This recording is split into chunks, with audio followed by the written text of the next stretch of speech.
முதல்ல உங்களுக்கு சொன்ன நீங்க கவனிக்கல. நான் ஒரு இடத்துல நடக்காது நான் சொல்லவே இல்ல.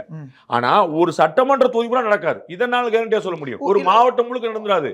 அப்படி நடக்க முடியாது. இப்ப மாதேவபுரா சட்டமன்ற தொகுதியில 1,00,000 ஓட்டு போக்கஸ் ஓட்டுன்றார்.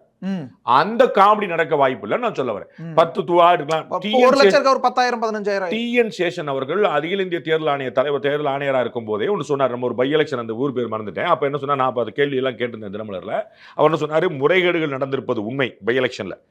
தேர்தலை ரத்து செய்ய வேண்டிய அளவுக்கு முறைகேடு நடக்கலைன்னார். அப்ப நான் கேட்டிருந்தேன், அதுக்கு ஒரு ஸ்கேல் கொடுங்கன்னு கேட்டிருந்தேன். எவ்வளவு முறைகேடு நடந்தா நீங்க ரத்து பண்ணுவீங்க, எவ்வளவு முறைகேடு நடந்தா ரத்து பண்ண மாட்டீங்கன்னு ஸ்கேல் கொடுங்கன்னு. அதுல எனக்கு குழப்பம் இல்லை, நடந்திருக்கும், நான் இல்லைன்னு சொல்ல. ஆனா இந்த இடத்துல வந்து பாத்தீங்கன்னா 1,00,000 பேர் சொல்றாங்கல்ல, அதுக்கு ப்ரூஃப் காட்டுங்கன்னு கேட்கிறேன். இவ்வளவுதான்.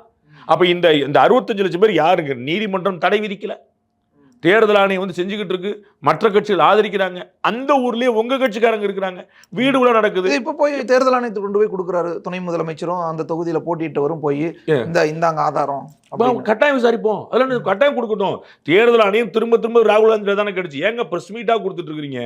ஒன்னு கோர்ட்டுக்கு வாங்க, இல்ல அஃபிடவிட் போடுங்க. சென்னை சில்க்ஸின் ஆஹா ஓஹோ ஆடி சேல் 50% வரை தள்ளுபடி.